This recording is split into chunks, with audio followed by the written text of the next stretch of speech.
Earlier this week, Westminster debated what words we should use to describe extremism.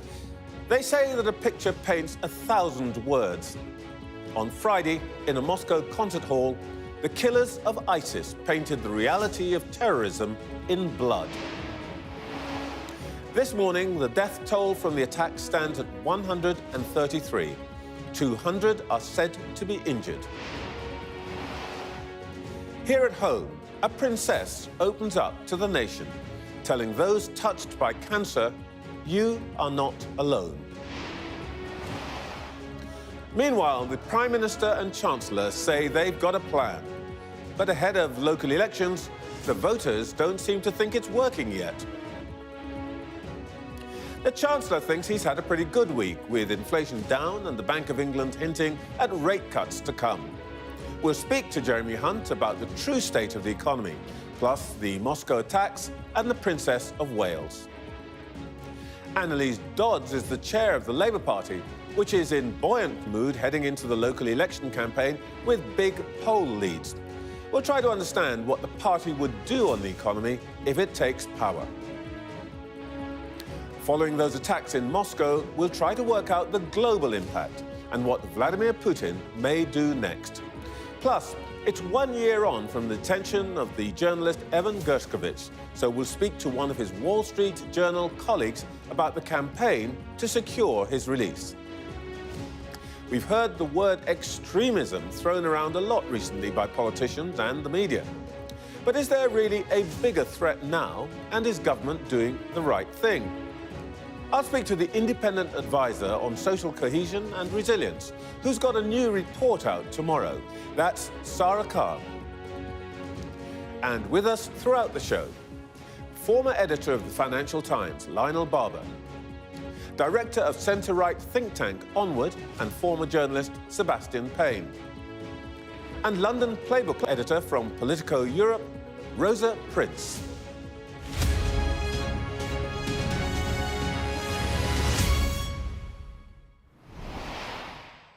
Welcome to Sunday Morning with Trevor Phillips.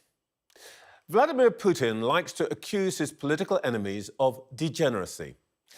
But you'd have to go a pretty long way to find anything quite as degenerate as a nation's leader twisting the massacre of 133 of his own people into propaganda to justify escalating a war he himself started. Putin claims that Ukraine was in some way behind the killings, in spite of the fact that ISIS has claimed responsibility and offered video evidence of its own culpability. Both Islamic State's cowardice and Putin's cynicism stand in stark contrast to the other story dominating the airwaves this weekend. The Princess of Wales's video explaining her cancer diagnosis has been greeted globally as a study in courage. It also struck me as possibly the most eloquent address uttered by any public figure in recent times, written by and delivered by someone who has never and will never stand for election, yet used direct, honest, and spoke in plain English. And it was stunningly effective. Perhaps there are some lessons here for all of us in politics and the media. Let's start this morning with the government. A little earlier, I spoke to the Chancellor, Jeremy Hunt. Chancellor, you'll be running the marathon for the third time next month in aid of a cancer charity. Cancer's touched your own family and you yourself. What were your feelings watching the broadcast by the Princess of Wales? Well, it was incredibly moving, and I think I was touched like everyone else was. And I think the thing that really cut me to the quick was when she explained the hardest thing of all for people who've had cancer in their family, which is how you tell your kids. And that's obviously been a huge thing for her and for the Prince of Wales. And I think, I know in my own family, when my brother had cancer, that was the most difficult thing. And I think when she said that, she just connected with everyone. And we all felt, yes, it's the royal family, but in some ways they're like every other family and they're going through the same horrible things that sadly we all have to go through from time to time. Yes, indeed. And it's far more common, I think, than people imagine. That's right. That's right. That's why it's amazing that, when you have things like the London Marathon, you look around and so many people are raising money for medical causes. In my own case, it's the Cancer Centre at the Royal Surrey County Hospital. But I'm sure you noticed that when you were running the marathon as well, Trevor, that that's one of the biggest reasons why people want to do this fundraising. Yes, indeed. Let's come to the news. It's reported that the Kremlin was warned by the American intelligence agencies of a potential attack. Were we aware of the heightened threat? I'm afraid I don't know. As humble Chancellor of the Exchequer, I don't get that kind of security briefing. But any civilian loss of life is absolutely horrific, even if it happens in countries whose governments we strongly disapprove of. And we can only hope that the perpetrators are caught. How much trust do you think we should be placing in the Russian accounts of what's happened? The people they have in custody, they claim to be the perpetrators. They're talking about Ukrainian involvement. How much should we believe them? Well, I think we have very little confidence in anything the Russian government says. We know that they are creating a smokescreen of propaganda to defend an utterly evil invasion of Ukraine. But that doesn't mean that it's not a tragedy when innocent people lose their lives, when you have horrible bombings. But I take what the Russian government says with an enormous pinch of salt, I'm afraid, after what we've seen from them over the last few years. We're looking at these terrible pictures, and it seems like it's a long way away, but the main thing is that it suggests that Islamic State retains a significant organising capability. Should other nations in Europe, including ourselves, be concerned? Absolutely. And we are very lucky in this country that we have incredibly impressive intelligence agencies who have been successful in in foiling a lot of terrorist threats over recent years. But we have to remain vigilant. And, if it is Islamic State, they are utterly indiscriminate in what they do. They're prepared to murder in the most horrific way. And so that's why I think our hearts go out to everyone who's affected by this, wherever they are in the world. And yes, we have to make sure that we're on our guard. Is there the prospect of our own threat level being lifted? Well, that's decided independently. We have a sort of special system in government to make that happen. And I know that they will be looking at this kind of event, and then they'll be looking at the intelligence that our own intelligence agencies, MI5, MI6, GCHQ, are picking up. And what I would say is that whilst we must remain vigilant, they have been extraordinarily successful in foiling a number of plots, a lot of things that never reach the public domain. So people who are worried about this kind of thing happening at home, we have the very best in the world who are scanning what's happening all around the world, making sure we learn what we need to learn, and then we can take action to keep people safe at home. Let's turn to your own domain, the economy. We spoke actually rather recently. I'm honoured you've come back so quickly. Perhaps that's because you delivered a 2p cut in national insurance. Inflation's falling. Bank of England forecasting it'll be below target before the end of the year. I'm assuming that you've come back to tell me that you expect that mortgage rates will shift quite soon, and that this is going to be good news, not just for the country, but for the Conservative Party's fortunes.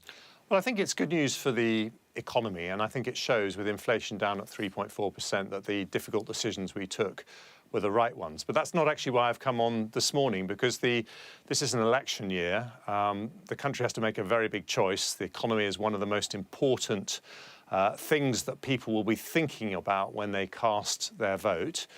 And if we want to move decisively to a higher growth model where we have higher living standards for families up and down the country, we've got to make some very difficult choices. And we've heard from the Labour Party this week, the May's lecture by the Shadow Chancellor, an hour long, what Labour's policy is.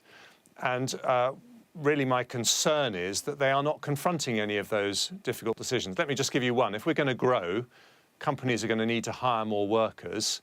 And we've got to choose, do we want to find those workers through more migration or by making work pay for the 6 million adults of working age who are not in work or at university? And, you know, we've introduced free childcare, we've changed the pension taxes for older people so they don't feel they have to retire in their 50s.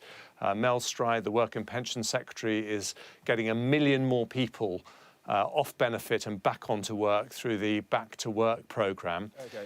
But we didn't hear a single thing about welfare reform or controlling migration in that May's lecture. So that's one of the very big choices that we have to make. So I'm with you this morning, Trevor, to look forward, not to look back. Well, indeed. And I'm very glad that you've been able to lay out your opening pitch for the local elections and perhaps a general election, so we don't have to return to that during this interview. Let's talk about perhaps what might feel like slightly less good news. And you've mentioned migrations. You're stopping more of the small boats, but the people smugglers have got themselves a bigger boat. And the numbers this month are actually up on the same period last year. In fact, 4,306 so far this crossing season, which is the highest number of crossings ever. The threat of Rwanda, which has been your sort of centrepiece policy, doesn't seem to be having any deterrent effect. Why are you still throwing good money after bad on this Rwanda thing? Well, we're not. And first of all, I think the overall picture, I mean, it's a nice graph, and you're very good with your graphs, Trevor, every time I come on the show. But we do them especially for you, Chancellor. I know you do, but if I may say very gently that what you haven't shown is the overall picture, which is that crossings are down this year by more than 1/3 compared to last year. And to why? Be fair, I didn't say that the number of boats being stopped is that, but they've just got bigger boats. Yeah, the average number in each boat, I think, has gone up about 30–40%. Yeah, but the overall number of people down by 1/3. And let's be clear, why is that happening? It's because we have closer cooperation with countries like France, with countries like Albania. Indeed, you can see in parts of the Mediterranean over the same period, they've actually gone up by up to 80%. And again, I don't want to go over what I was saying before, but this is an election year, and the choice in British politics is between a party that has got a plan. We've been finding it very challenging. You know, we've had to pass several new laws. The courts have not agreed with some of the things we've done, so we had to go back to Parliament and pass more laws. We're in the process of doing that. But we have a plan. Now, when we get those flights off to Rwanda, that will send a very strong signal to these people smugglers and the people that they're taking, that if you come to the UK illegally, then there is a very good chance that you will be sent straight back abroad to Rwanda. And that's a process that has worked in other countries, and we think it is the best possible way of stopping this illegal and pretty vile trade. All right. We hear a lot about the plan. Your colleague Mark Harper mentioned it a dozen times. You've mentioned it a few times already this morning. Chancellor, we're still not out of recession. Inflation's still well above target. You're nowhere near building the number of homes that would make an impact on property prices. Council taxes are rising as high as councils can legally get away with. Hospital waiting list, near the highest ever. And you've had to cancel your biggest infrastructure project, HS2, or big bit of it. I don't need to go on, I hope. In what universe is all that evidence of the plan working? Well, I can give you lots of things that have gone well, but let me. I know you've, and we can. We've both been doing this many years, Trevor. So we can trade. We can trade. Colleagues have been telling me to judge you. Yeah. Let me, rather than trade statistics, let me put it this way. I became Chancellor about 18 months ago. When I became Chancellor, inflation was 11.1%, And the Independent Office for Budget Responsibility said that living standards were going to fall in the following year by 2%. What's actually happened? Inflation has fallen to 3.4%. Living standards have risen. So we faced a very difficult challenge. You started this conversation by talking about Russia. When I became Chancellor, it was the same year that Russia started its invasion of Ukraine. That caused a massive hike in inflation. And we have tackled those challenges. Okay, But let's look forward. I'm very happy. I don't want to blame you personally, Chancellor, but can we agree? I know you don't want to trade statistics, but unfortunately, that's what you're going to do. So I'm very happy to go for it, Trevor. Tell me your next batch. And can I just put one to you, which is that over the period of this Parliament, a Conservative-led government has presided over a fall in living standards. That is very, very unusual in our lifetimes, isn't it? It is. And let's take that head on. The reason it's unusual is because we've had two things that have happened over the last 4 years that haven't happened for half a century or more. We had a once-in-a-century pandemic, and we had a 1970s-style energy shock caused by the invasion of Ukraine. And despite that, and that did have an impact on living standards, overall living standards have actually gone up since 2010 in real terms by about £1,700 per household. And they have recovered from those big shocks in the last 4 years better than countries like Germany, Austria or Sweden. So I don't pretend that dealing with those big shocks hasn't been very, very challenging. But the point I make is that, we have taken very difficult decisions to do that. I think the first time you interviewed me as Chancellor, I was probably talking about having to put taxes up, unfortunately, having to cut public spending plans. Well, but the result of those decisions... And they are still going up. Well, I mean, you've made a couple of cuts in national insurance, but the movement of the thresholds... Look, hang on, OK, can we talk about that one then? Because you've mentioned it twice. You've mentioned it. Hang on. You can't just mention things and then not let me respond, because you mentioned the national insurance cuts. So let me just talk about that one, because, yes, taxes have gone up. Hang on, let me answer. Thank you very much. No, I will let you come back, but just let me answer that before you get on to the next one. The question in British politics is, do you think they need to stay high, or do you want to start to bring them down? Now, in her May's lecture, the Shadow Chancellor didn't mention bringing down the tax burden once. I have now brought down taxes significantly in an autumn statement and in the budget. They're still not down to where they were before. Hold on while I respond. So I'm just saying that is the choice. The tax burden is still rising. Hang on, let me answer. You're projecting it to 37.1%, if I remember properly from your speech, because I listened to you very carefully. Well, then, will you give me a chance to answer your questions very carefully now, dearest Trevor, because I am trying. My budgets have actually reduced the tax burden by about 0.6% of GDP, but I've always been completely open about the fact that we have had to put taxes up to deal with that pandemic. I think it was right to support families through the pandemic and the energy crisis. But the question now is whether you want to bring them down. Now, I look around the world, and I do want to bring them down, not just to put more money into people's pockets. That's very important. Hang on, let me finish. You've got to let me, you can't let me know. No, you can't interrupt me, Trevor. The reason I want to bring taxes down is because I look around the world and I see that the fastest growing economies are ones with lower tax burdens. So although I can't get all the way there in one go, I do think it's the right thing to start to bring down the tax burden. You keep saying you keep telling me about what's going to happen next, but the reality is, for most people in most parts of the country, is that tax burden's going up. Particularly if you include things like council tax and so on, their disposable income is down. My point was that you say that plan is working. And, we can you and I can argue the abstracts of it. But the truth of the matter is, for most people, it does not feel like that. And as you've said 3 times this morning, have got to go to an election. This is not an election-winning proposition. Well, what wins elections, because the British public are very smart, is if they can see a government has taken difficult decisions to sort out problems. And they know that we've had a pandemic, we've had an energy crisis.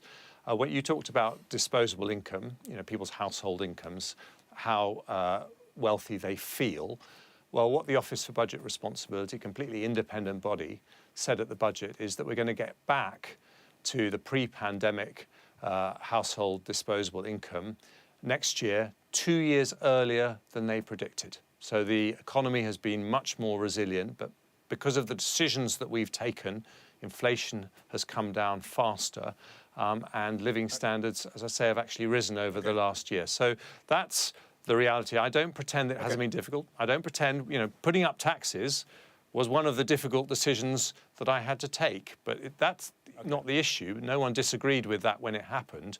The issue is whether you now want to start to bring them down. And I think that's the right thing to do if we want to be a healthily growing economy.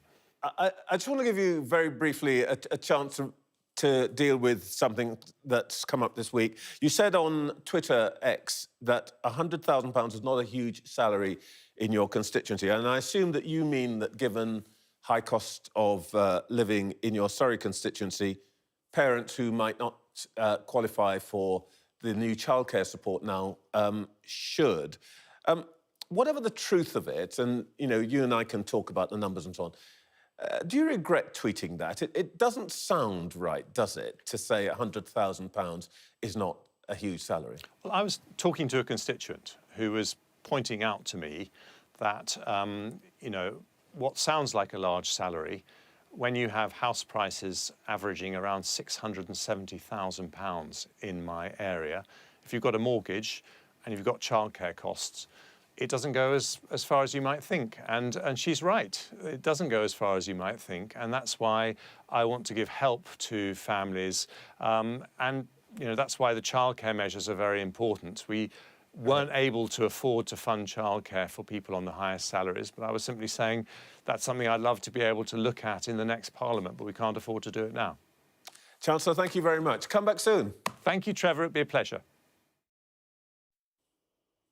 Well, let's see what our panel made of all that. We're joined all morning by the former editor of the Financial Times, Lionel Barber, the director of the centre-right think tank, Onward, and former journalist Sebastian Payne, and deputy UK editor at Politico, Rosa. Lionel, can we just start with Russia? What do you think is the meaning of this? And what do you think its impacts are going to have on Putin? Well, it's a humiliating blow for Mr. Putin, who, remember, in the election, received 90% or so of the votes and was supreme president for another 5+ years. And suddenly he has a devastating terrorist attack on his doorstep in Moscow. So I think the first thing is that sort of aura of invincibility cracks. The important thing, independent of who committed this, and remember, Islamic State have claimed responsibility. They were responsible for the attack in Iran. They've gone for global targets. He is suggesting that Ukraine has some connection. Indeed, that the terrorists, 11 of whom suspects have been arrested, they had a window of exit to Ukraine. The worrying thing for me is that he suggested that, and then he's changed his wording. We're now no longer talking about the special military operation. We're talking about war. He deliberately avoided this. Now, after that sham election, he's using the word war. They're looking at raising another 12 divisions, and look at the escalation, missile attacks against Ukraine. I think we're entering, Trevor, a much more dangerous phase in this war. Rosa, do you agree? Should we be worried? Yes, I think so. Although I do wonder if it, to some extent, will backfire, because you have to question whether the Russian people will swallow this. I mean, they can see that what happened, the horrible massacre, doesn't have the hallmark of what Ukraine usually does. They're not terrorists. They don't usually target civilians. They don't go into this kind of guerrilla warfare in the way that Islamic State does. So I wonder if that questions Putin's credibility with his people. What do you think, Sebastian? You know Russia pretty well, I think. I think the issue is going to be the fact of what's going to happen to the Ukraine war, because we're reaching something, potentially getting quite close to stalemate on this at the moment, that neither sides have been making huge headway within the fighting there. And as Lionel said, this idea that Russia's going to throw more troops and more effort at it means that the situation could intensify there. And when we look at the resolve in the West, this is going to become a big issue, as we've heard. It's obviously an election year in here, but much more crucially in America. And the fact is there's still huge divisions there about what's going to happen. And the fact is that Vladimir Putin will look at what Donald Trump has been saying, and people around Donald Trump saying he won't give a single dollar towards the Ukrainian war effort. And if that happens, and if Russia uses this as an excuse to throw more resources and intensify the war, and you could end up in a situation where all of the amazing resolve of the Ukrainian forces over the past period gets pushed back and starts to disintegrate. I think it's much more serious than a stalemate. I think this war could be lost in the summer. I think if Russia regains the territory that it lost in the summer counteroffensive by the Ukrainians in 2023, the danger, in my view, is if Mr. Putin then, having reclaimed that territory, says, OK, I'll now stop. We need talks, maybe a truce. I would bet that more than half the Europeans, and looking at the situation in Washington where that aid is stalled, they go to the negotiating table. Then it would be frozen, and then Russia could strike again. That's the risk. Because they essentially... And it would be the end of Zelensky. And he'll get exactly what he wanted in that basis, which was to sort of partition up Ukraine and make sure that the territory that Russia has claimed is not part of NATO or even the EU in the future. Yeah. My colleague Deborah Haynes, our defence editor, thinks that this is a very, very serious issue indeed, somewhat along the lines that you've been saying. Let's come back to domestic economy and Chancellor, Rosa. Mr Hunt was very chipper this morning. What's he got to be cheerful about? Yeah, well, there was a story, I think, in the paper today saying men haven't been eating their oats. Well, I think Jeremy Hunt was eating his oats, because he did seem on quite bullish form, didn't he? I imagine this is about inflation. I mean, if you're the Chancellor, you're sitting in number 11, you want that inflation figure to be going down. Interesting that he's out, as you mentioned, just a couple of weeks ago, he did the morning round. To be doing it again, he did it just before the budget. He's back again very soon. And I think that's why. I think he wants to trumpet the inflation figure going down. He will hope that interest rates will follow quite quickly. And, yeah, that things will begin to turn a corner. I mean, in many ways, there's not that much to feel chipper about, as also you pointed out, but this is the line they're going to take. And I thought it was interesting that he brought up the word work a few times. I think we're hearing that might be the focus of the Conservatives' manifesto, that they'll talk about getting Britain working and how to achieve that. Lionel, were you persuaded that this is the beginning of the fight back? Oh, there's definitely a glimmer of light. I mean, nobody's resigned in the past week. But the serious point is that he can now see, and the Governor of the Bank of England late last week was talking about interest rate cuts in play. Mortgage rates are going to come down, maybe below 4% for the big mortgages. You can see that things are beginning to, are shifting, tangible results. Now, is that enough? Will it come early enough for a putative October election? Probably not. But if you're the Chancellor, as I say, definitely those train lights are in the tunnel. And Seb, one thing that slightly surprised me was that he was absolutely nakedly in election mode. I mean, I was trying to go, oh, you're the economics minister, and he goes, forget all that. It's election year. There's a gap between the self-belief and the polling evidence, isn't there? I thought it was interesting at the beginning of the interview, when you were trying to talk about tax, he said, well, actually, I'm here because it's an election year, which politicians normally don't actually want to talk about. That whole... They want to pretend that they're above all that, don't exactly. But what was so interesting about the interview, Trevor, is the fact that that whole interview is the election campaign. You can see all of the Tory lines are now set on this as well, which is that we've turned a corner. Green shoots are starting to emerge, as Lionel was saying. Obviously, in the most recent budget, the fact that inflation is now going to be back towards 2% this summer, and I think what the Treasury is banking on is having a sustained period when wages are outpacing inflation. And to the question of whether people are feeling the recovery, they're going to hope that will start to pass through with higher wages and potentially lower prices.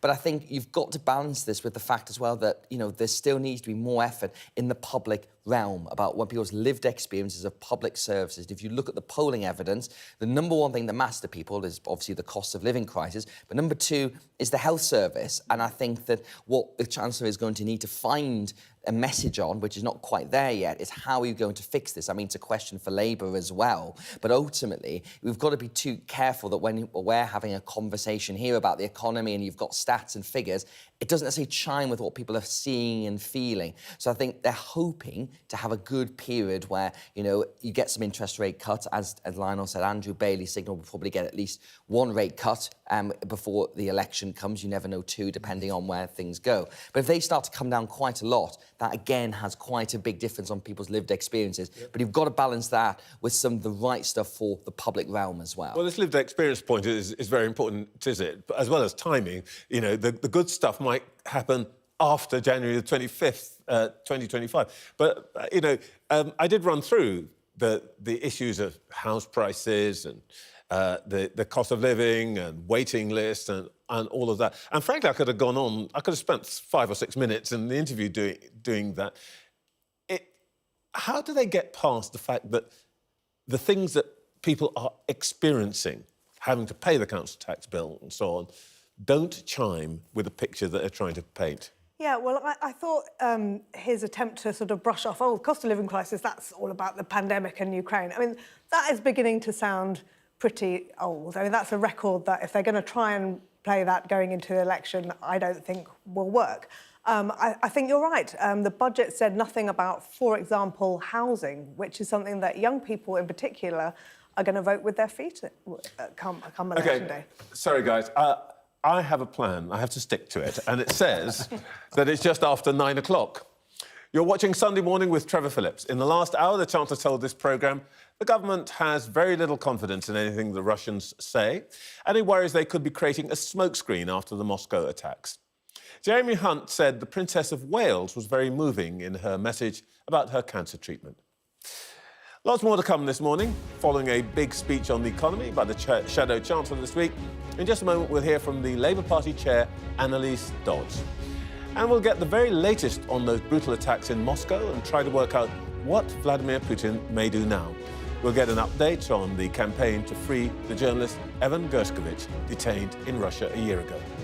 Plus, extremism is a word we hear more than ever. But does that mean that the problem's getting worse? And what should the government do or not do about it? I'll be joined live by Independent Advisor on Social Cohesion, Sara Khan. OK, let's turn to Labour now. A little earlier, I spoke to the party chair, Anneliese Dodds. Anneliese Dodds, what did you feel while you were watching the Princess of Wales broadcast yesterday? I think I probably felt very similar to the many people who will have watched that broadcast. I felt a huge amount of sympathy for her. Obviously, this is an incredibly difficult time for her, as for anyone with that kind of a health situation, and I really want to wish Her Highness well. I think she's also spoken with a huge amount of hope and optimism, and you know, people who are in a similar situation, I'm sure, will take a lot of comfort from her words, saying that, you know, we do have to have hope and need to think of each other when people are facing cancer. Thank you. Well, let's turn to this morning's news. The Chancellor said that looking at the situation in Russia, he has very little trust in what we're being told by Mr. Putin and the Kremlin, but that this is obviously a very serious issue. What's your reaction to what we've seen over the last 48 hours? Well, clearly the terrorist attack in Moscow was absolutely horrendous, and wherever terrorism rears its ugly head, we have to utterly condemn it and offer our condolences to all of those impacted. And clearly this is a very concerning time, and I think those remarks from the Chancellor about the response are ones that should be heeded. It's really important that this is investigated properly and that those who genuinely were responsible are actually brought to book. That surely is the most important thing for the sake of the Russian people. And of course, it was innocent Russian civilians who were targeted in this heinous attack. Let's turn to the economy. The Shadow Chancellor made a big speech this week, setting out her approach to the economy. So let's talk about what Labour might do. And let's start with Lord Mandelson's warning this morning that Angela Rayner's proposals for workers' rights, enhanced workers' rights, may need to be moderated a bit because business leaders are saying that this will pile costs on. Do you take what he says seriously? Well, it's really important that we ensure that work pays in our country, and it doesn't right now. We've seen, unfortunately, stagnating living standards. In fact, this Parliament will probably be the only one in recorded history where living standards are going to be lower at the end of the Parliament than they were at the beginning. So we need to ensure that work pays. That's the motivation for Labour's New Deal for working people. And the measures in that New Deal would actually increase productivity. They would put more money in workers' pockets, and they'd also boost the conditions for innovation as well. And of course, those proposals will be delivered in a way that's in the interests of business as well as in the interests of workers. But that's fundamental to the Labour Party. We're a pro-worker and pro-business party, and that really is at the heart of our New Deal for working people. Well, when you say you're pro-business and pro-worker, in some situations you can't necessarily be exactly both, can you? Because, for example, I noticed that the Shadow Chancellor did not say in her speech this week that you would ban 0 hours contracts. She seemed to be saying that there would be some conditions around 0 hours contracts, but you've come a long way from a year or so ago when the Labour position was clearly to ban 0 hours contracts, or have I got that wrong? With a huge amount of respect, I think perhaps you have got that wrong. Labour's always been clear that with all of these measures, they need to be implemented in a way that preserves the good of what we see in the labour market. And we were always clear that there needs to be flexibility available for particular types of work. But the problem at the moment, however, is that flexibility too often... Can I just stop you for a... Can I just get absolutely clear? So there's not under Labour, there will be no ban on 0 hours contracts, because I know many people who think that is what Labour said. Well, we are going to ban them, and I can set out the detail of that if it's of interest. We've said that there should be an assessment period to understand the pattern of people's hours and then ensure that people's contracts reflect that. Now, the reason why we've said that is because we've got huge numbers of people in our country who are repeatedly and repetitively on these 0 hours contracts when they could have a contract that actually reflected the hours that they work. If they had one that was more reflective of what they actually do in the workplace, that would provide them and their family with far more stability. And actually, this is really important for productivity in our country. And if I may, Trevor, you mentioned Rachel's speech. I read that excellent speech, the May's lecture, and she was really clear about how important that New Deal with those provisions to make work pay, how important that is for boosting productivity in our country. Well, actually, not everybody agrees. She uses words securonomics. Labour's biggest trade union backer, the boss of Unite Union, Sharon Graham, said the following about it: rhetoric about abstract concepts and ripping up building regulations and tinkering in the public sector are not going to deliver serious growth. That's for the birds. If you can't even explain it or persuade your own backers, how are you going to convince the voters? We certainly can explain it. And as I just set out to you. That New Deal for working people is designed to ensure that work pays, that we boost productivity, that we get more money in workers' pockets, and that we ensure better conditions for innovation. And those measures are ones that Labour hasn't just dreamt up. They're ones that actually we've formulated in discussion with business, with trade unions, and above all, with working people, listening to working people. We can't continue in the situation, Trevor, where we've got huge numbers of people living in such precarious circumstances. Can I just come back? Can I just come back to get clear what you're saying? Because what Sharon Graham seems to be saying is that either the measures that you're clear about are too small, and the larger measures you're not that clear about. So, for example, Shadow Chancellor said, we have become at once too open to trade, but also too closed to global trade. Which is it? Are we too open or are we too closed? Well, that was exactly Rachel's point. We've become too open when it comes to... Are we too closed or are we too open? I'll just explain. We've been too open and we've not protected sufficiently those mechanisms within our country that are so important. For example, at the times of a global pandemic, it was very clear that we hadn't done enough work on ensuring domestic supply chains and domestic production. That's why Rachel has said, in particular, for the jobs of the future, that we need to make sure those green jobs, those jobs in AI and so forth, that they're actually within our country. So in that sense, we've been too open, but we've been too closed when we see that huge amount of red tape, frankly, that's holding back British business on trading. So I think it was really clear what she said, actually. OK, just to get... OK, well, let me just ask, I suppose, the fundamental question that everybody's still asking about Labour. Shadow Chancellor says she won't borrow for day-to-day departmental spending. She won't raise income taxes. She won't raise corporation tax. She won't reverse the national insurance cuts by Mr Hunt, but she's going to fund the NHS more, she's going to spend more on education, and she's going to provide more childcare. How's all that going to happen? Because we have a plan. We've got a plan for economic growth. The Tories have had a plan too. Well, the Tories have had 12 plans, and as I know that viewers of this will be aware, every single one of those 12 plans have failed, and they've failed because they've not included the elements that Rachel is determined to enact for Labour if we're given that chance to serve, because they've not delivered economic stability. Rachel set out how she would do that. OK.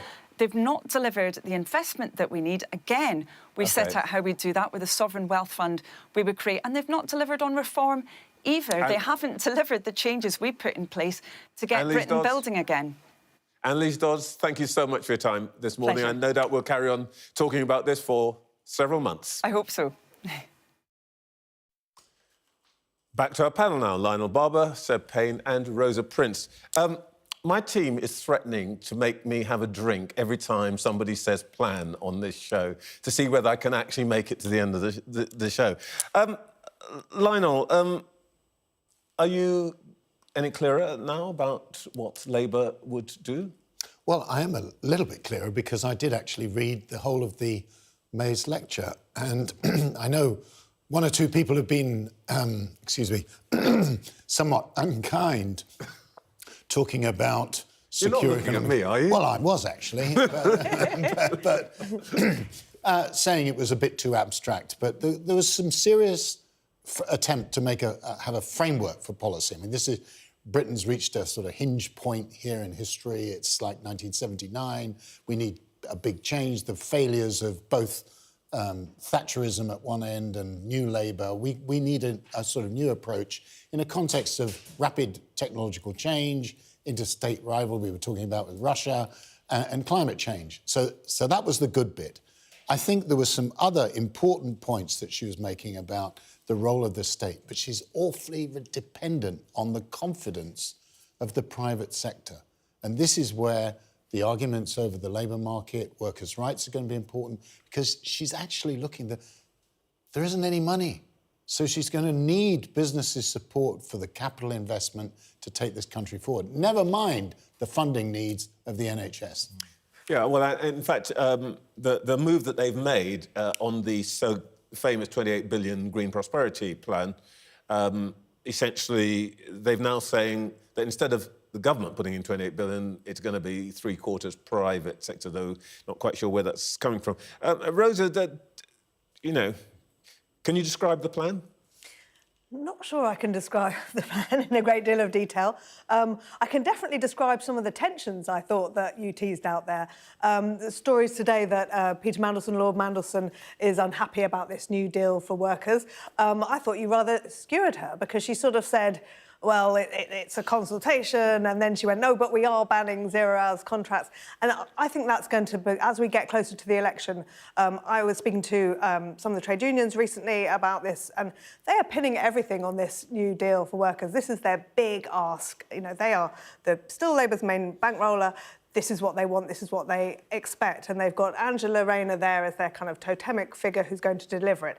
And her whole political sort of being, raison d'etre, is based on this new deal for workers. So if there's a tiptoeing back or a watering down, I think you could start to see some cracks developing there at the top between her and Keir Starmer and Rachel Reeves, which could cause some problems. I think the issue you've got to try and get to, and I think you've both highlighted it quite well, is like, you know, if you were to stand up and say, what does the Starmer-Reeves country look like? What does it look like in 5, 10 years? A lot of it is still couched in quite woolly language. You know, the fact that we've been too open and too close to the world at the same time. The fact that they want to do the Green New Deal, but then also done it through the private sector as well. And I think there's almost a lack of honesty about what they're trying to put forward here, because on the Green New Deal element, you know, you mentioned that they've dropped the £28 billion, but they still want to spend it. And they're saying the money's going to come from the private sector. Well, how is that exactly going to happen?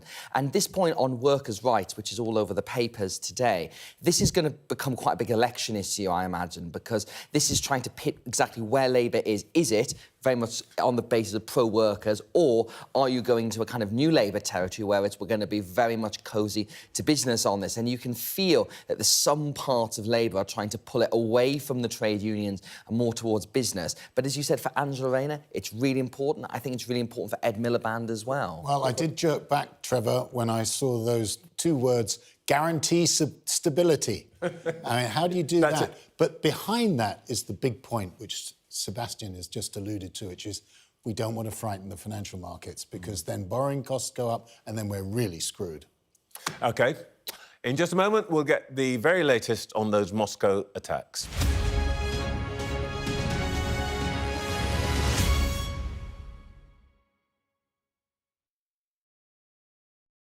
When I was 21 weeks pregnant, I found out that I was going into preterm labour.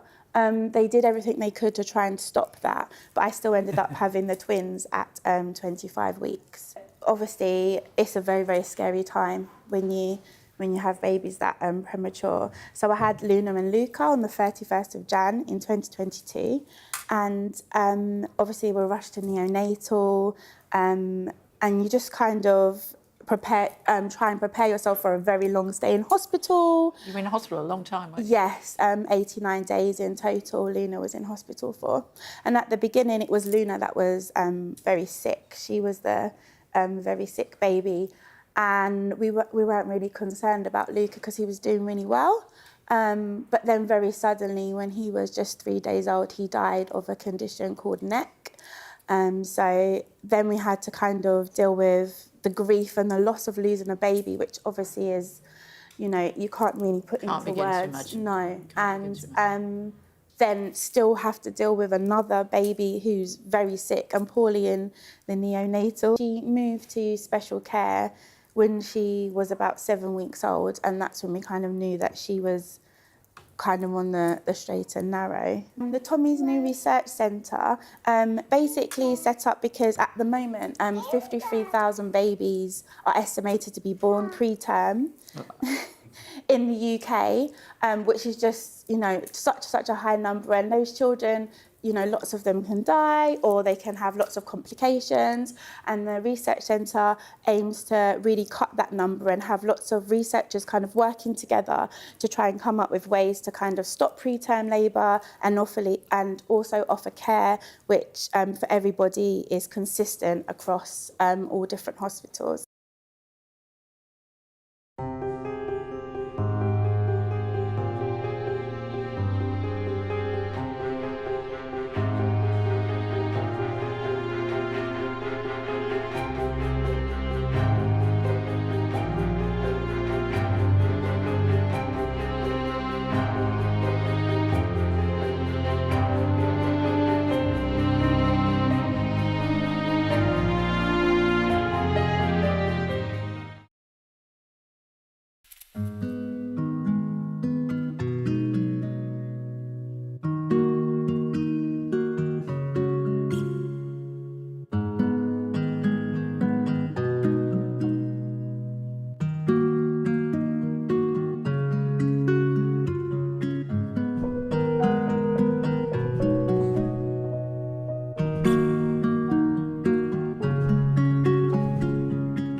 133 people are dead, more than 200 injured.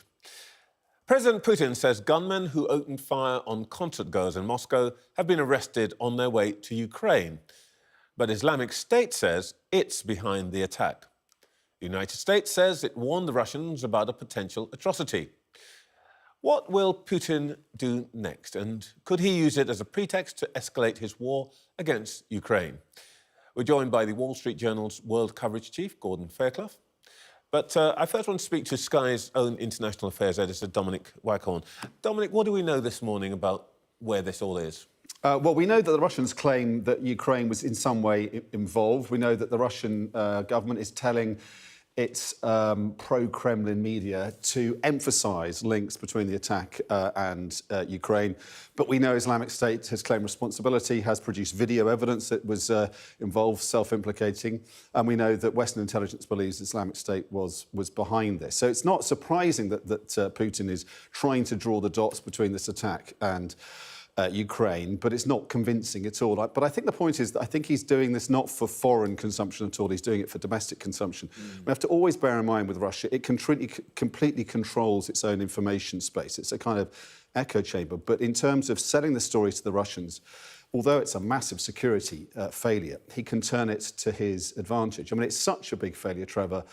The fact that the Americans warned the Russians about this 2 weeks ago, the fact that the Russians know the Americans have very good intelligence when it comes to Islamic State, and they know, of course, Russia has been attacked by Islamists for decades. And yet, despite all that, it did nothing, it seems to, prepare for this attack. In fact, almost the opposite. It almost seemed to let these terrorists carry out the attack for at least an hour and a half before any security forces reached the scene, even though one of their main bases is a couple of miles down the road. So that's raised, even amongst serious observers here, the possibility that not that they engineered the attack, but they let it happen.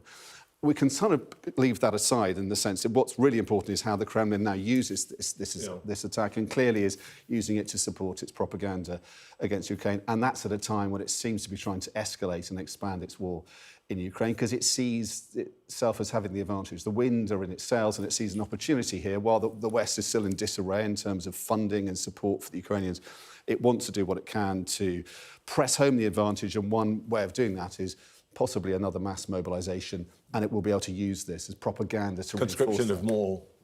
One very interesting point you just made, I think, about the security services, the FSB, or KGB as we used to know it, and all of that. This is a pretty big blunder, unless, as some people are suggesting, it's a sort of deliberate thing, following the blunder of 2 years ago when the FSB advised, OK, you'll be able to waltz into Kyiv, and it turned out not to be true. Is there a warning here for his own intelligence services that basically they're not that good?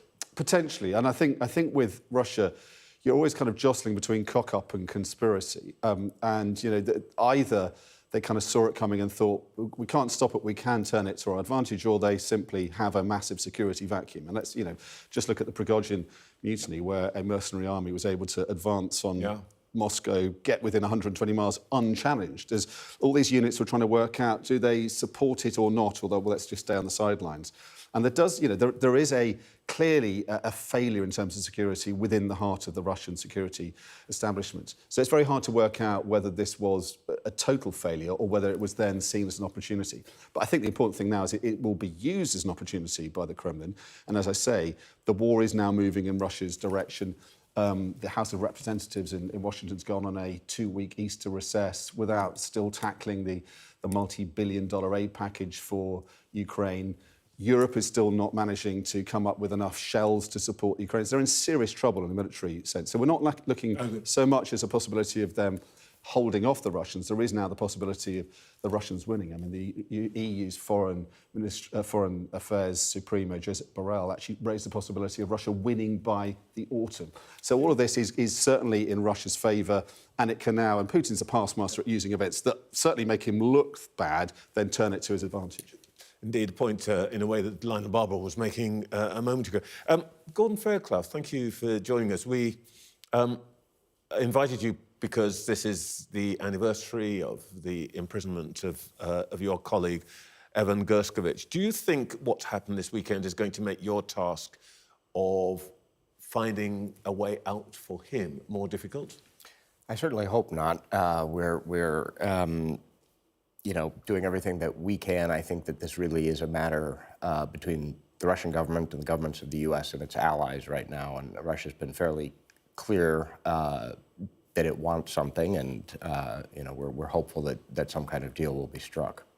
They said that originally he was incarcerated till the end of January, and at the end of January they said they're extending his imprisonment for 2 months, and that comes up on Tuesday. Have you had any signal that anything's going to happen? That's correct. It's the Russian judicial system is opaque would be an understatement. So we still, prosecutors have given us no public indication when any trial might begin. We do expect that they will attempt to keep holding him in pretrial detention. And we've been through multiple rounds of this being extended and appealed. So I rather expect that it will be extended again. Let's go back to the start of this. What was the reason given for his detention in the first place? So what we know is that the FSB put out a statement with an allegation that Evan was involved in espionage, which is obviously ridiculous. The Journal has denied it. He's denied it. His family's denied it. The U.S. government has denied it. It really makes no sense. And, it seems that he really is just being held hostage to geopolitics. He, presumably, do you have any sense of, what his condition is? We know that being imprisoned in Russia can end up in the worst possible place. Do we know what his situation is? Yeah, so he's being held in Lefortovo prison in Moscow. He's got a cellmate, but he's really quite isolated from the outside world. He meets with his lawyers regularly. He's occasionally had access to U.S. diplomats, which is good. But what he does do is write a lot of letters, and he receives a lot of letters. And so from his friends and his family and supporters, and I think that's been a really important lifeline for him and a connection to the outside world. What does what does the campaign want the government to do, the American government, our government, and individuals who might want to support Evan? I think something that we can all do is to keep talking about Evan and his case and how outrageous this is, right? And the risks that this poses to a free press and to free societies everywhere. And I think it's really important because that will keep the pressure on the United States government, other governments to keep working for his release, and also to remind Russia that it can't just do something like this and we're all going to ignore it. Gordon, thank you. Dominic, thanks very much. Coming up, just how much of a threat do we face from extremism? And is the government's approach correct? I'll speak to its independent advisor on social cohesion and resilience, Sara Khan.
The word extremism has been thrown around a lot by politicians, those in the media and beyond.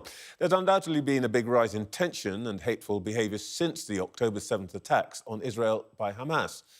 But do we face more extremism now? And is the government's recent intervention to redefine what it means and how we deal with it the right approach?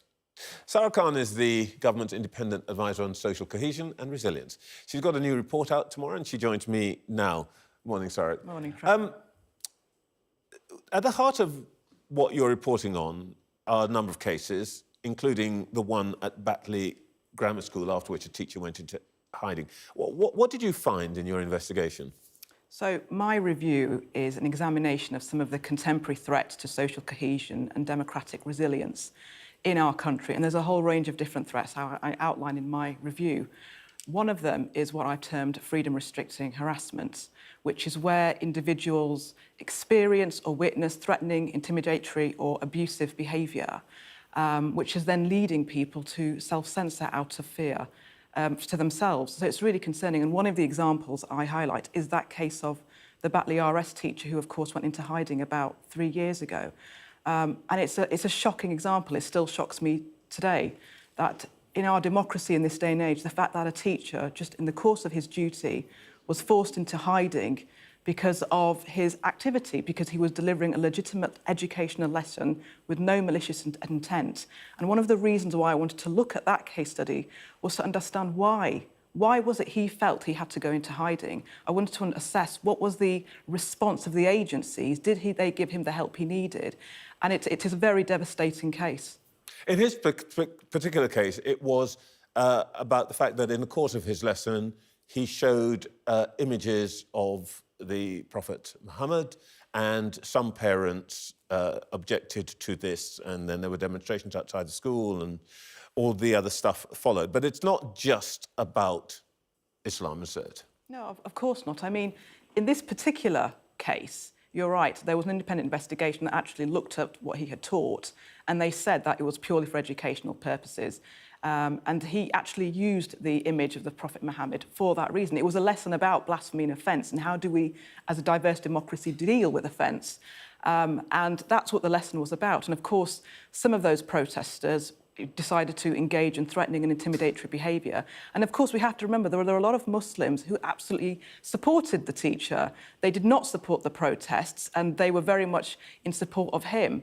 And what my review is going to show is it's really inaccurate, I have to say, to suggest that the issue of freedom-restricting harassment or extremism or all these other divisions that we're seeing in our society is being somehow only a problem coming from Muslim communities. It is a much more broader problem, whether we're talking about Sikh fundamentalism, far-right extremism, and also then activity. We don't know who's responsible for delivering on it. So it's a much more broader problem in our society.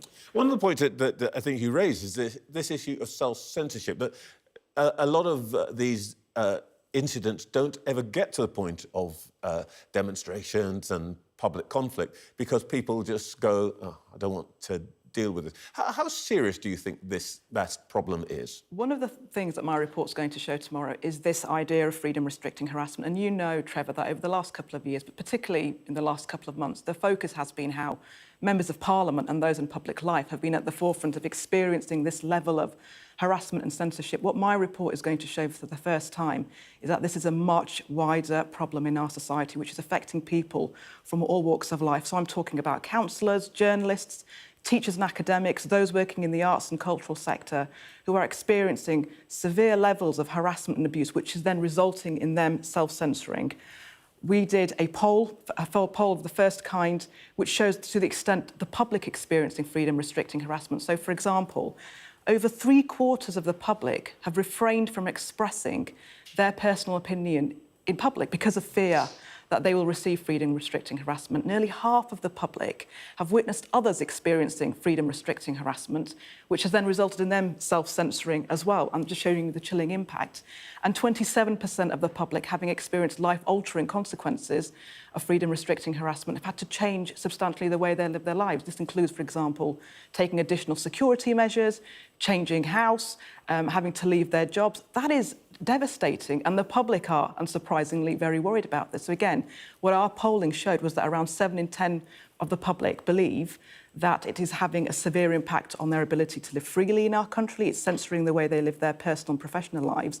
But the public are also concerned that it is undermining our ability to live well together as a society, and it will deter people from contributing to public life in the future. And I think that's a damning indictment of the state of harassment and censorship in our country. And as a society, if we care about protecting those democratic rights and freedoms that are so central to us as a nation, my call to the government is we have to do far more to tackle this threat, which is undermining academic freedom, press freedom, the arts and cultural sector, and civic society even. It poses a serious threat to our democratic way of life. Well, in fact, the second part of your title, as it were, refers to democratic resilience. And from what you're saying, it seems that one key part of this is that people don't feel that they can express. And, people joke about, people saying, you can't say this, say that. But it sounds like that's actually a reality rather than just a throwaway line. I think it's even worse than that, because what my report's going to show is that if people are choosing to not express a legitimate opinion, no matter how offensive it is, but they're not expressing that opinion because of fear of receiving threatening, intimidatory, abusive harassment, that is a different thing. And, I mean, the reality is, Trevor, is that there are all kinds of different forms of censorship. There is everyday harmless censorship, which to a degree we all kind of engage with. There are things that we don't speak about because for very normal reasons. Maybe we don't know enough about a topic. But that's very different to harmful levels of censorship, which is where I think freedom-restricting harassment falls under, where if you are being forced to self-censor or you're being forced not to exercise your democratic rights and freedoms because you're experiencing threatening, intimidatory and abusive harassment, that is very, very different. And in my view, that is serious that we have to address. What do you want the government to do about it? Because once you get government into this sphere, isn't there a risk that actually we're now talking about suppressing people's freedom of expression? Because in the end, people can say, what they like, but bans and government action should surely be reserved for actions. So this is not about banning. I mean, let's be absolutely clear that because this freedom-restricting harassment that people are experiencing is directly leading to people being unable to express their views. It's creating a chilling impact on freedom of expression. So it's a kind of circular problem where if you don't deal with it, it is already undermining freedom of expression in this country. My review will identify some of the actions and the recommendations that I've made to the government. This includes, for example, officially recognising this phenomenon of freedom-restricting harassment, doing far more to support victims of freedom-restricting harassment, like the Batley teacher who was totally and utterly failed.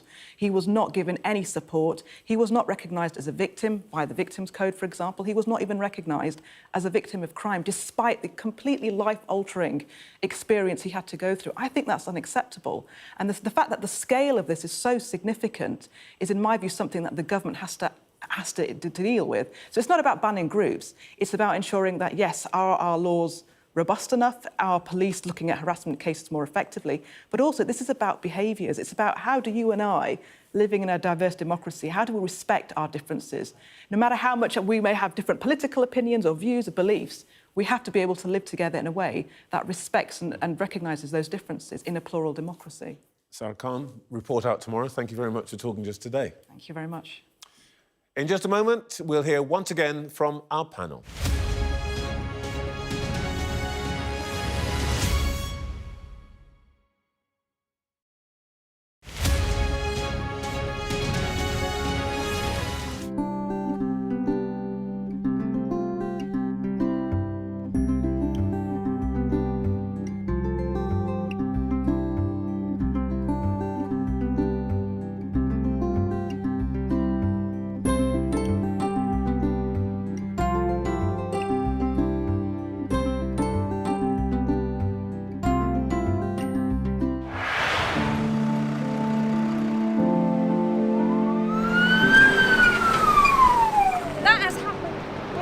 And now it's coming from both sides and it's moving this way.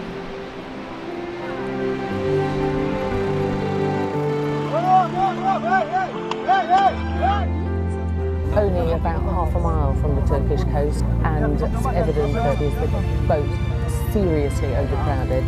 This is one of the most severe viruses in the world. I'm Alex Crawford and I'm Sky's special correspondent based in Istanbul. This is going to be the biggest party Tripoli has ever seen. That's it got us then. There's a lot of action going on, a lot of hits coming in still. We aim to be the best and the most trusted place in news. Clearly not had very much to eat at all. A lot of them extremely thin and very frail. Look at her arms. I can put my entire hand round. This is the cocktail of drugs which the doctors at this hospital have been giving their coronavirus patients. Made for people who want clarity in an uncertain world. Mother Nature can be vicious, absolutely savage.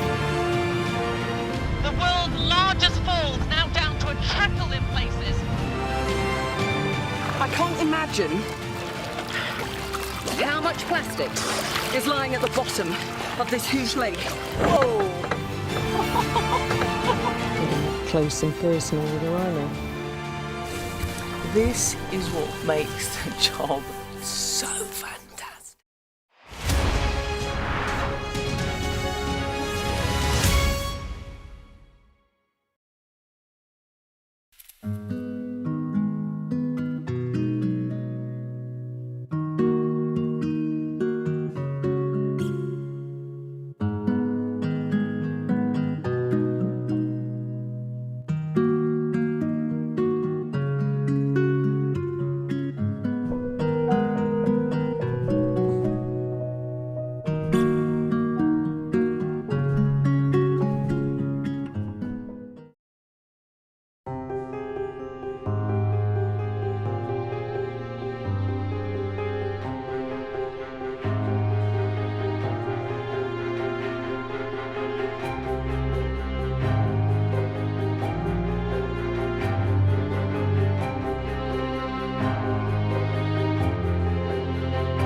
Welcome back, and I'm joined again by our panel, Lionel Barber, Seb Payne, and Rosa Prince.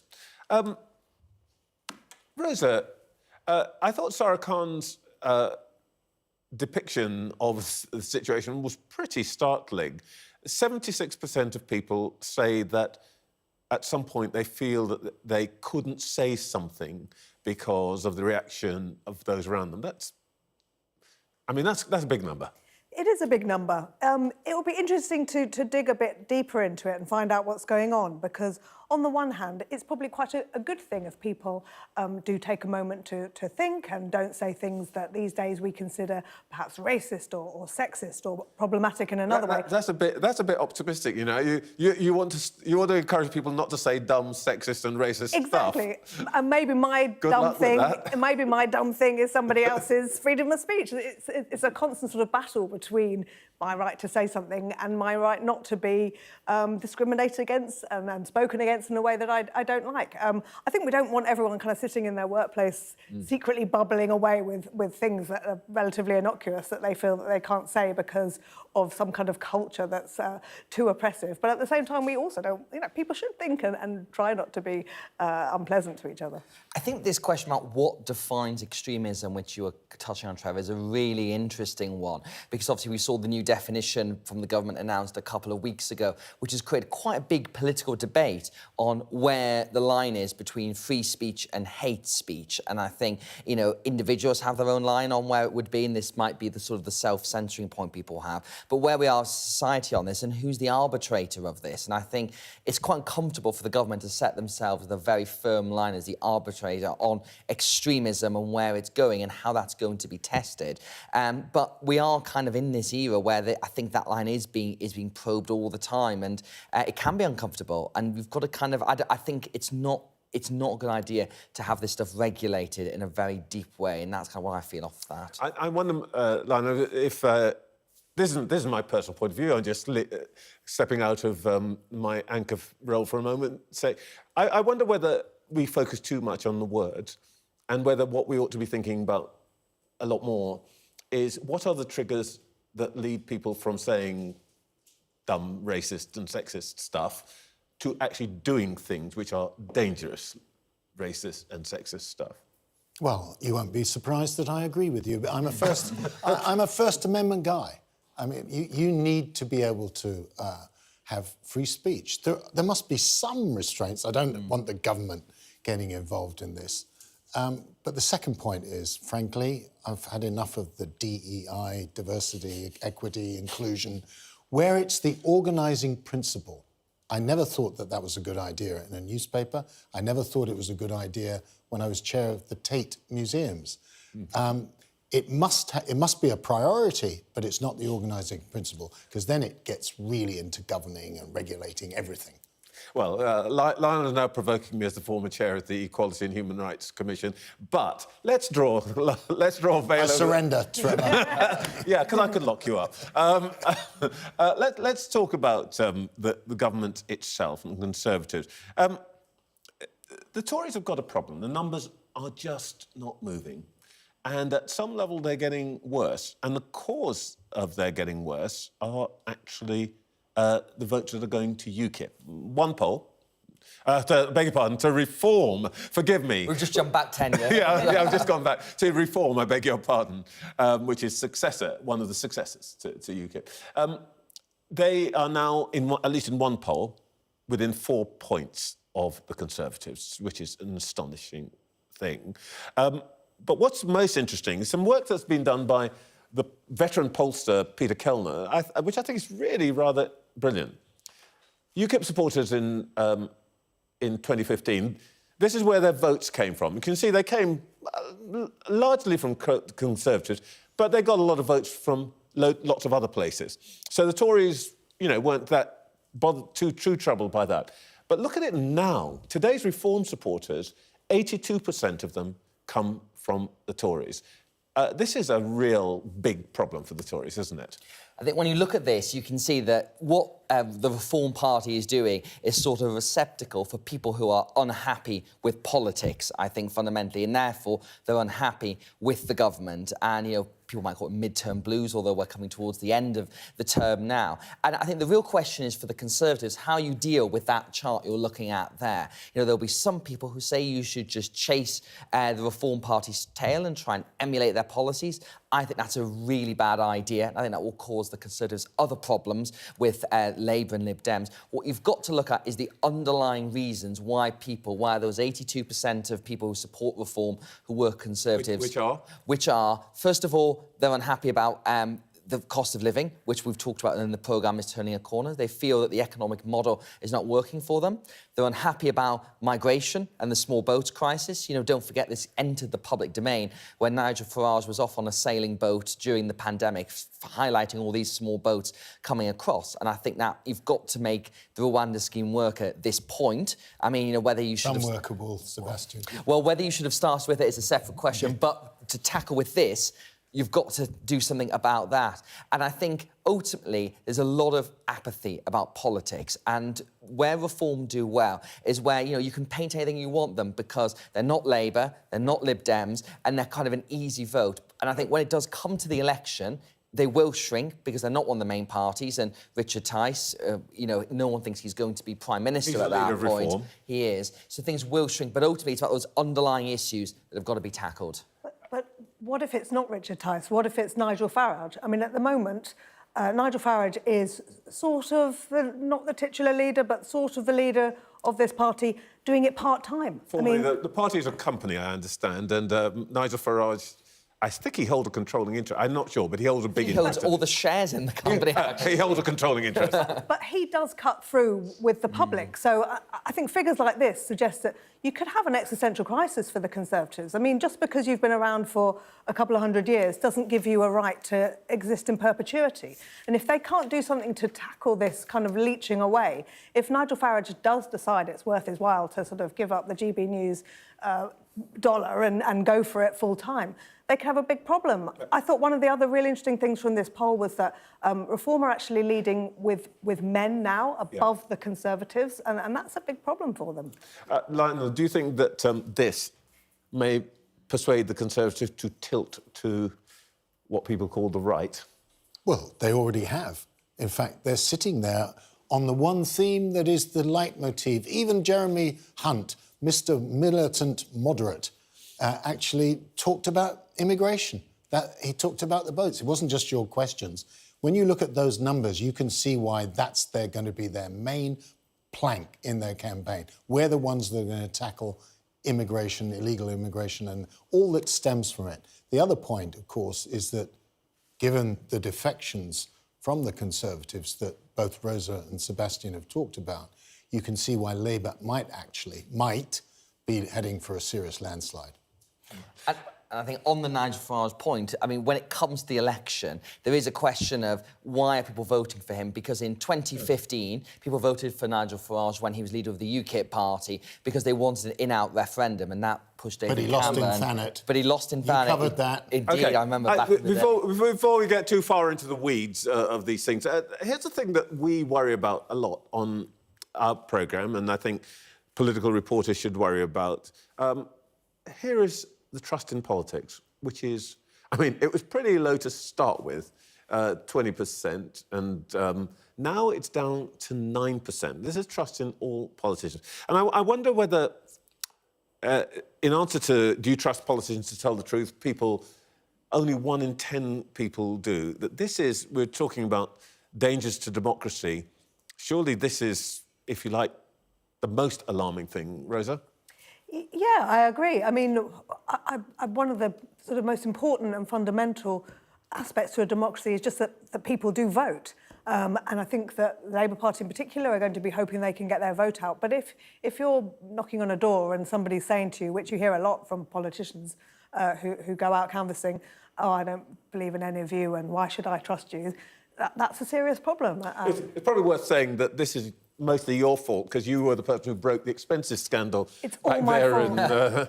It's all my fault. But, you know, talking about dumb things, maybe politicians shouldn't do stupid things because fiddling their expenses was not a great thing to do.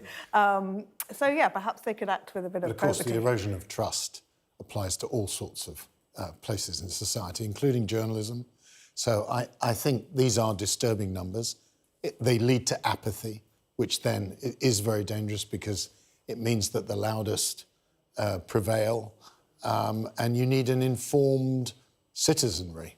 And that's why those numbers underline the challenge to representative government and democracy. And I think it's all been made worse by social media, which affects journalism and politics as well. And when you get into a situation where you'd have a set number of facts and outlets, we're in a very different world now. Well, you know, people should be watching more television, actually, and watching this show. But just very quickly, we've got about 45 seconds left. I thought the most striking thing of the weekend, without, you don't have to be a royalist or anything like that, but to look at the mode of address adopted by a non-elected person, which has clearly completely won over pretty much everybody. Lessons for us? Just 5 seconds or each? Well, sum it up in one word: authenticity. Speaking from the heart. And I think it helps knock the conspiracy theories, which can only be a good thing. Well, that's extraordinary. The way to deal with social media. Tell the truth. That's it for us from this week. I'll be back next Sunday. It's been my pleasure to be with you this Sunday, and I want to thank our panel and remind you, every evening this week, you can watch Sophie Ridge, 7 o'clock on Sky News. See you next week. No, after Easter.